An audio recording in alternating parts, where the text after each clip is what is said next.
Mothers day సందర్భంగా అవిరా fertility హాస్పిటల్లో మే 12 నుండి 31 వరకు ఉచిత సంతాన శిబిరం. ఆమె జీవితం చిన్నప్పటి నుంచి కష్టాలమయం. నేపథ్యం పేదరికమైన, కన్నీళ్లు కష్టాల సుడిగుండాలు ఎదురైనా ఎక్కడ ఆగిపోలేదు. 16 ఏళ్లకే పెళ్లి, 16 ఏళ్లకే కుమారుడు, మరో ఏడాదికి పాప. అటు భర్త వేధింపులు. జీవితం అయిపోయింది అనుకుని సర్దుకుపోలేదు పవిత్ర. జీవితంలో ఏదో సాధించాలి అనుకుంది. అందుకే ఆమె పరుగును ఆపకుండా పట్టుదల, ప్రతిభే ఆయుధాలుగా ముందుకు సాగింది. లైబ్రరీలో పనిచేసే దగ్గర నుంచి నటిగా మారింది. ఆమె జీవన ప్రయాణం ఎంతో మందికి స్ఫూర్తిదాయకం. ఆమె పడ్డ కష్టాలే ఇప్పుడు సుఖమైన జీవితం ఇస్తుంది అనుకుంటున్న తరుణంలోనే ఆమె అనంత లోకాలకు వెళ్ళిపోయింది. 2 బిడ్డలను ఒంటరి చేసి కన్నీళ్లు మిగిల్చింది.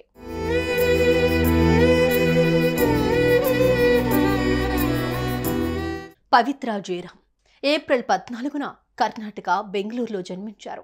ఈమె తండ్రి పేరు జయరాం కాగా పవిత్రకు చదువుకుని మంచి ఉద్యోగం చేయాలని కోరిక. కానీ కుటుంబ సభ్యులు మాత్రం ఆమెకు 16 ఏళ్లకే పెళ్లి చేశారు. వెంటనే ఒక కొడుకు పుట్టాడు. ఆ మరుసటి ఏడాదే కూతురు ప్రతీక్ష పుట్టింది. 20 ఏళ్లు దాటకుండానే ఆమె 2 పిల్లల తల్లయింది. అటు భర్త వేధింపులు అధికమవ్వడంతో భర్తను వదిలేసి పిల్లలతో కలిసి వేరుగా ఉండటం మొదలుపెట్టింది. ఓవైపు ఇంటర్మీడియట్ పూర్తి చేస్తూనే సేల్స్ గర్ల్గా ఇతరుల ఇళ్లలో పని మనిషిగా పనిచేసింది. అలా వచ్చిన డబ్బుతో పిల్లలను చదివించింది. కాలం గడుస్తున్న కొద్దీ పిల్లలు పెద్దవడం, ఆదాయం సరిపోకపోవడంతో ఆమె ఇబ్బంది పడింది.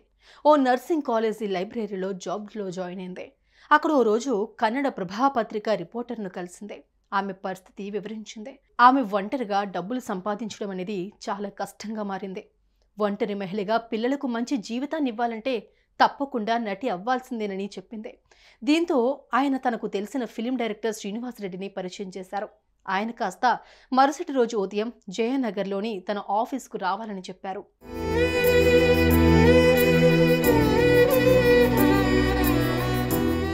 ఎలాగోలా అవకాశం దక్కింది అనుకున్న పవిత్ర జయనగర్కు వెళ్ళింది.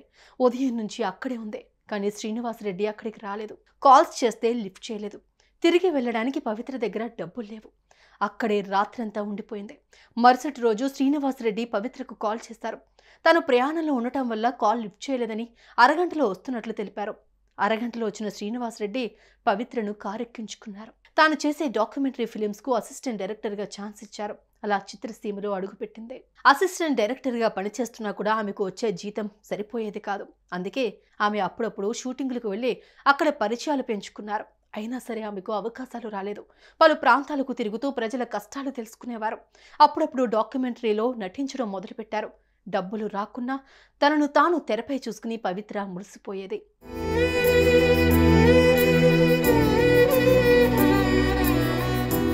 2003లో చంద్రచకోరి, 2008లో గాలిపటం అనే సినిమాల్లో చిన్న చిన్న రోల్స్ చేసింది. ఆ తర్వాత ఎలాగోలా పవిత్ర పంట పండింది. కన్నడలోని ఓ సీరియల్లో ఆమెకు ఛాన్స్ వచ్చింది. ఆ సీరియల్లో ఆమె హీరోకి చెల్లిగా పనిచేసింది. మంచి పేరు తెచ్చుకుంది. ఇంట్లో పిల్లలను చూసుకుంటూ వారికి ఏ లోటు రాకుండా చూసుకుంది. అలా ఒకదాని తర్వాత ఒకటి ఆఫర్స్ ఆమెకు క్యూ కట్టాయి.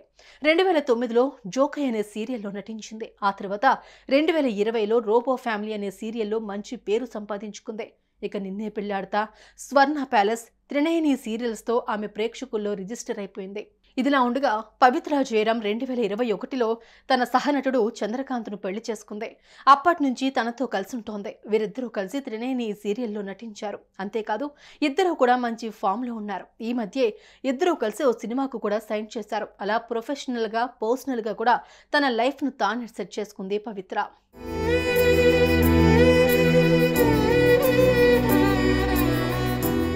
భర్త, 2 పిల్లలు, తాను కోరుకున్న సినీ జీవితం అంతా ఆమె ముందు అందంగా ఉంది. కష్టాలు ఆమె దరికి రాలేదు.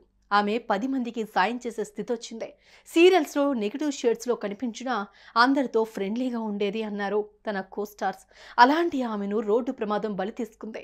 బెంగళూరు నుండి హైదరాబాద్ వస్తూ ఉండగా మహబూబ్ నగర్ వద్ద ఆమె కారును ఆర్టీసీ బస్సు ఢీకొనడంతో ఆమె గాయాల పాలై హార్ట్అటాక్తో మృతి చెందింది. ఆమెతో పాటు ఉన్న భర్త, పవిత్ర, అక్క కూతురు, అలాగే డ్రైవర్ మాత్రం గాయాలతో బయటపడ్డారు. కానీ పవిత్ర మాత్రం అనంత లోకాలకు వెళ్ళిపోయారు. కన్నీళ్లు మాత్రమే మిగిల్చారు.